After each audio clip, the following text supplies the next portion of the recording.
Hello and welcome to a special summer bonus episode of YXE Underground. My name is Eric Anderson and I hope you are having a wonderful summer so far here in the city. I spent the first 2 weeks of July on a trip to Scandinavia with my dad and I had a really great time there. We spent time in Norway, specifically Oslo, and a city called Narvik, which is way up within the Arctic Circle, way in the northern part of Norway, which was a pretty crazy experience as the sun just doesn't really go down in Narvik at this time of year. We would go to bed around 1 a.m. and the sun was up like it was 7 p.m. here in Saskatoon. So that was pretty neat to see. And the reason for our trip was we went there to learn more about my Grandpa Anderson's experiences as a member of the Norwegian resistance in World War II. And we learned so much about him, learned so much about the war. I posted a little bit about it on the YXE Underground social media channels, but I did some audio recording during our trip, and fingers crossed that it's going to be turned into a radio documentary for CBC Radio, highlighting our time in Norway and talking more about my grandpa's experiences within the war. So I'm really excited about that. So fingers crossed that that happens. And I'm also excited to be back in Saskatoon because summer in Saskatoon is fantastic. And I'm so excited to be talking about the Saskatoon Fringe Festival in this bonus episode of the podcast. I should mention that I'm in my backyard right now. It's a gorgeous Monday evening. I blanked on the day. It's Monday evening. It's July 31st. And I'm in my backyard. And I'm looking at my dogs, Sam and Wiley. Wiley just got a haircut today, so he's just looking so handsome. And Sam, you're looking handsome too. Sam came to work with me at Sherbrooke today and was such a good boy. And we're just chilling in the backyard and getting ready for all the events that are going to be happening in terms of the Fringe Festival.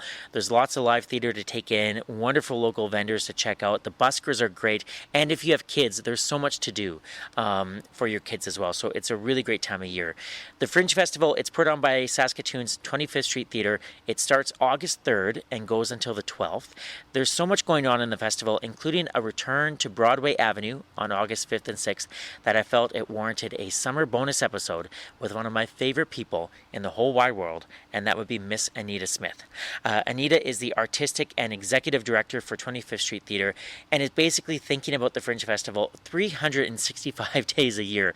When I met up with her last week and asked if she was getting any sleep as the festival was getting closer, she told me that she was actually dreaming of the Fringe Festival. That's how much Anita Smith cares about putting on a fantastic Fringe Festival for us here in Saskatoon. She's dreaming about the Fringe Festival. Now, before we get to our conversation, I quickly want to mention that Season 6 of YXE Underground will drop on September 14th. I am so excited for this upcoming season. I'm going to try some new things this season with more episodes and more online promotion that I'm eager to for you to hear and to see. And I have some great new merchandise, not only for people, but for our four-legged friends as well. So if you have a dog or a cat, look out for some new podcast swag.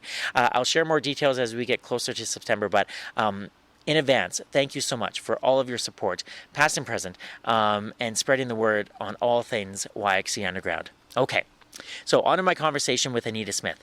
We met last Friday morning at W.E. Graham Park, which is behind Ecole Victoria, and it will be the site of many different activities during the Fringe Festival. So we sat down on a park bench, and I started by asking Anita how she was feeling a few days before the festival kicks off.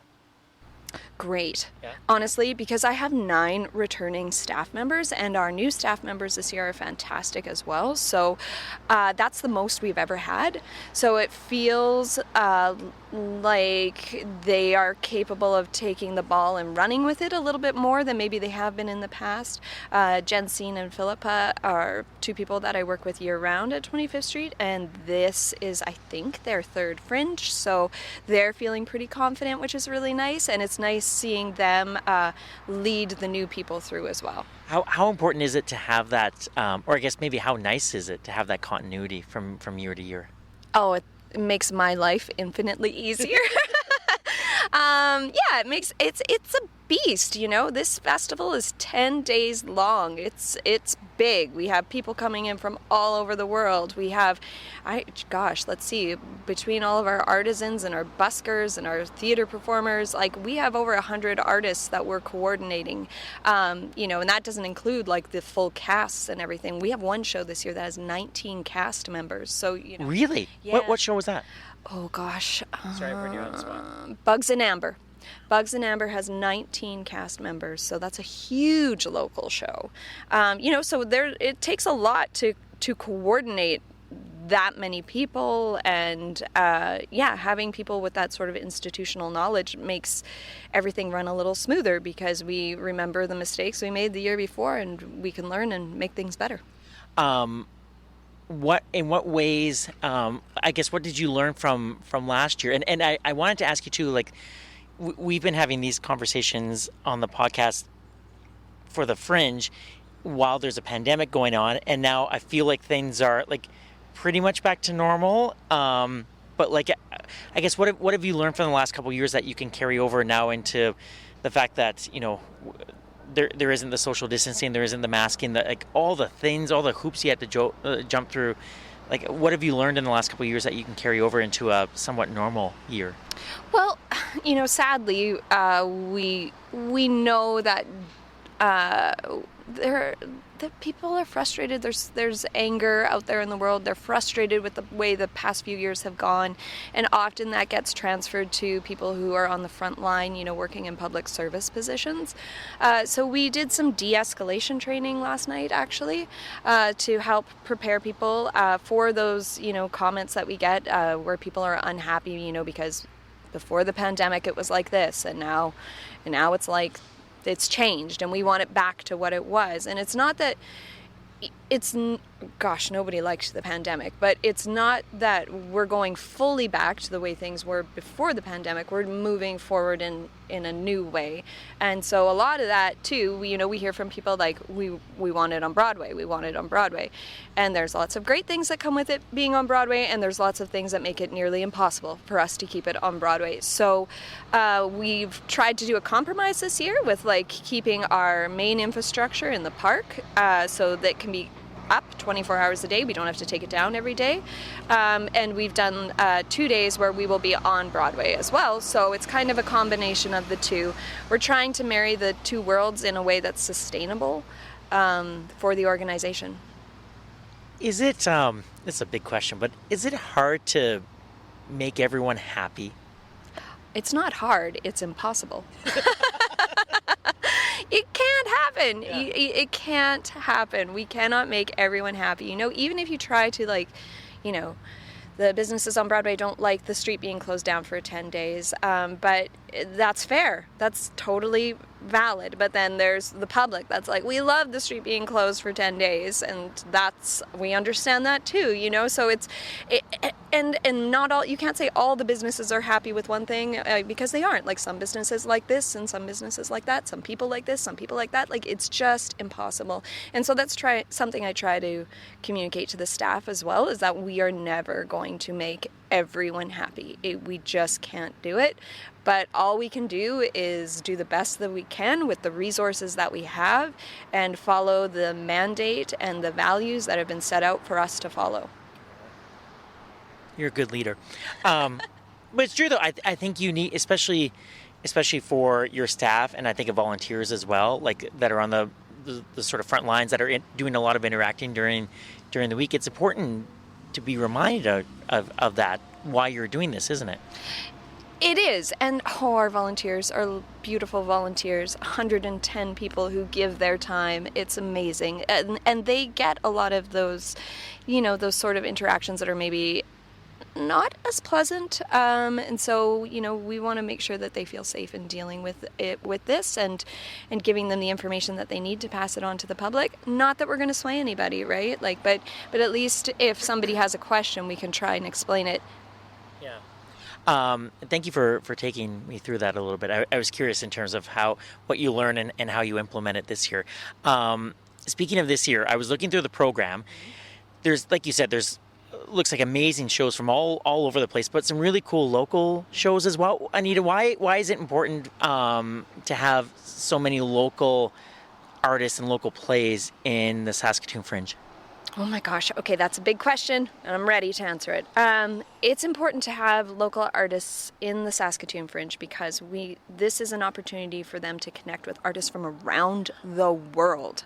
They will make connections with artists from other places. That may lead to a collaboration. That may lead to something spectacular. So it's really important that they get those connections. In addition, the Fringe, and a lot of people seem to not know this, so I'm trying to say it a lot more. The Fringe is a completely lottery-based selection process. So you don't have to have a show idea. You just have to have a name and pay your entry fee, and we will put your name in the hat. And if you get pulled, you get a spot at the Fringe. We do not jury the selection at all. So it is completely random, and the value of that for local artists, I think, is a lot of times it's a chance for them to connect directly with the community in a way that is completely of their own making. They don't have to get permission from someone. They don't have to get cast in a show. They don't have to have someone program their script.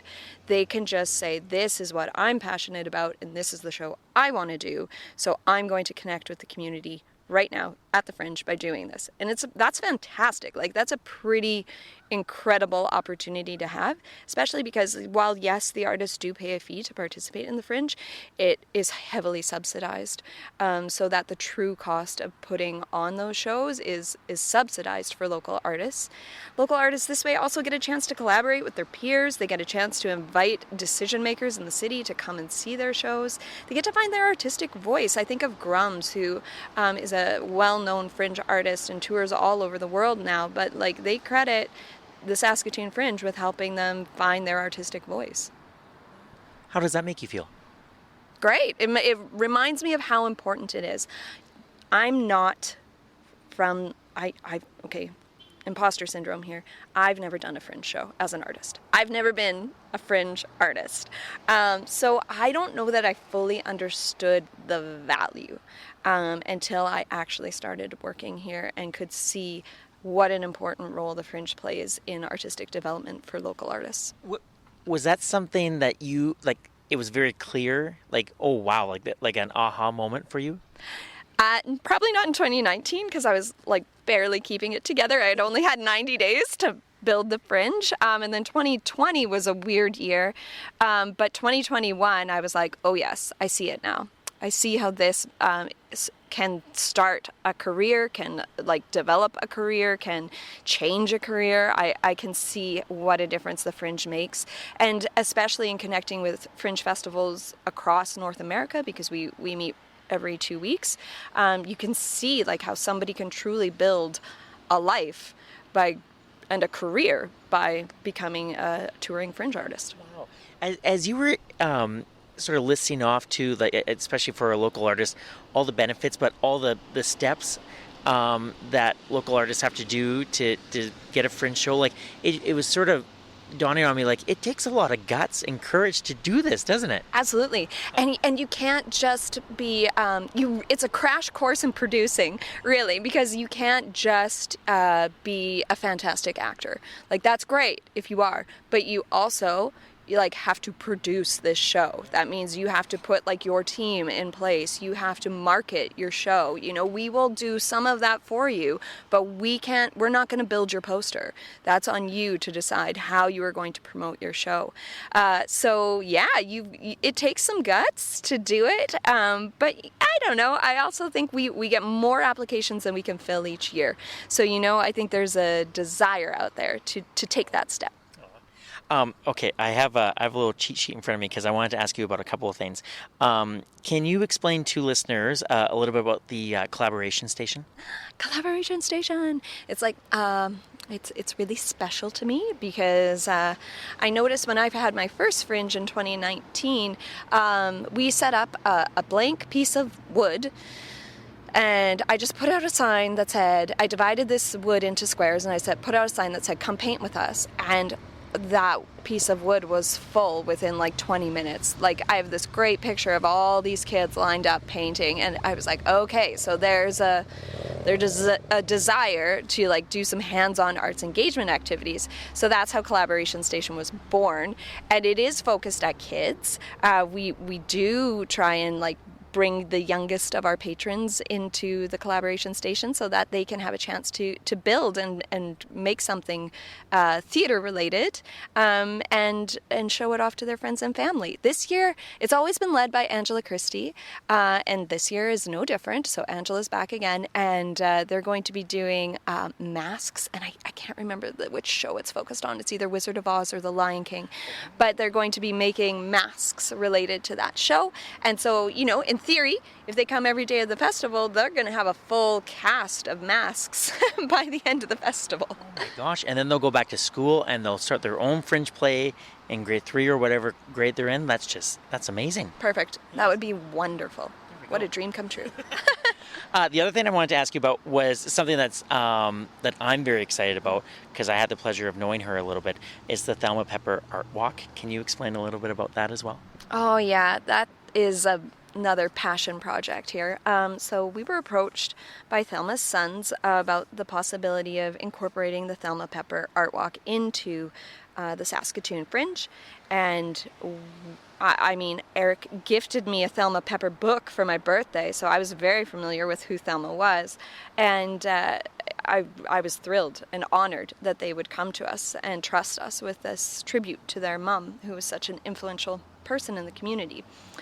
So this year, the Thelma Pepper Art Walk is starting on August 12th at the Fringe site. It's going along the Meewasin Trail. For those who don't know, Thelma was a photographer, so we've rounded up a lot of Polaroid cameras, and we are going to be encouraging people to be taking photos during the walk. So everybody's welcome. Everybody is welcome to come, and at the end, there's going to be a sort of art installation created in Thelma's honor of these pictures that have been taken. And Kyle has already stopped by Sherbrooke. He has. Kyle's wonderful. We had so much fun. For people that don't know, my day job is communications leader at Sherbrooke Community Center, long-term care home here in Saskatoon. And Thelma's husband lived at Sherbrooke, and so Thelma was there lots.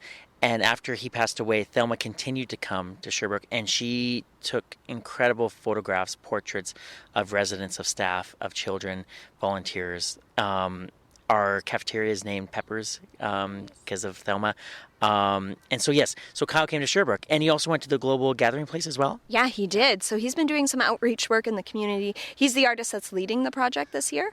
So he's been going and doing some outreach work, and so we're already going to start the project, or start, the on-site portion of the walk with some of those photos that will be put together. And yeah, I'm really excited to see what it is, because, even looking at the photos that have been taken so far, I can feel Thelma's influence in those photos, and her sons have just been so lovely to work with. So we're really hopeful people come out and in honor of Thelma. Yeah. I know we're going to have a busload, maybe 2 busloads of residents that are going to come. So yeah, that's going to be amazing.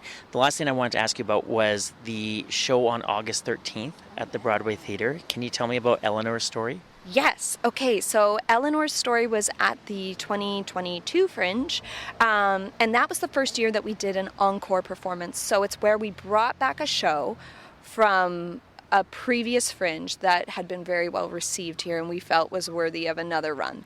So last year we brought back Josephine with Tamisha Harris, and this year we're bringing back Eleanor's story with Ingrid Garner. It's enjoyed an off-Broadway run between when they were last year and when they're here this time, and it is a play based on a book written by Ingrid's grandmother, who was a teenager, an American teenager in Germany during World War II. So it's about her experience of being there during World War II, and it's beautifully done. It's really quite a captivating story. So we're doing that as a Fringe fundraiser. So we're splitting the gate with the artist, and we hope people come see it. You've been very generous with your time, and I know you're very busy getting everything ready. But I wanted to ask you too. I think for some people, they know the Fringe happens every year. they might not know that like the Fringe just doesn't just like appear out of nowhere, that it is it takes a lot of work, but it's also a production of 25th Street Theater. I know 25th Street does lots of things, but like this is such a big event for you guys. Like how much work goes into this throughout the whole year to make these 10 days happen? It's hard to quantify that. There are 3 of us that are on staff year round, and yeah, I'm already working. I started working on next year's in April. So we're working a full, 15 months in advance of when the next festival happens. So it's a huge endeavor. It's huge. And we love it. We're honored to carry that banner, but like, it's important for people to know, like you said, it doesn't just appear. And so if people want things like the Fringe, to continue, it's important to get out and support them and participate in them, because they don't last forever if nobody is supporting. So I guess that's not just about the Fringe, that's just about festivals in general. We've seen a few go away this year and a few new ones pop up. And so I think it's just important for people to know that if you love having those things in your community, it's important to support it. Speaking of 25th Street Theater, would you like to mention anything in terms of like after Fringe, in terms of what's going on in the fall, maybe for 25th Street Theater, or anything you want to mention at all? Or have you even thought about that? Oh, no, haven't thought about it. No, of course I have. Yes, but I'm waiting for grant funding to tell me that yes, that will absolutely happen. I'm hoping to know, what's the date today? I'm hoping to know within the next 2 days. And so, if you ask me that question in 2 days, I'll be able to give you a more definitive answer. But I will say that 2024 marks our 50th anniversary. Yeah, and we are the oldest professional theater company in Saskatoon, so that's quite an honor. We predate Shakespeare, we predate Persephone, and it would be, we're hoping to do something special for our 50th. That's wonderful. Will you have time at all during Fringe to take in any shows and enjoy it, or will you be pretty busy? I have firmly scheduled to see all 18 shows. No! Yes, it's hard, but I'm gonna do it. I was able to do it last year, and it is hard. But if as long as I stick to the plan, and the wheels don't fall off the bus, I can go see all 18 shows. Anita Smith, you're amazing. You're one of my favorite people in the world, and thank you very much for taking a little bit of time out. Good luck with Fringe. It's kind of neat to like be looking at this soccer pitch right now, and think like there's going to be all the tents and high key beer. Oh yeah, high key brewing. Yeah, we've got a 5-star Fringe beer this year. That's exciting. Yeah. That's very exciting. Yeah. Awesome. Thank you for your time today, and best of luck with Fringe. Thank you. Thanks, Eric.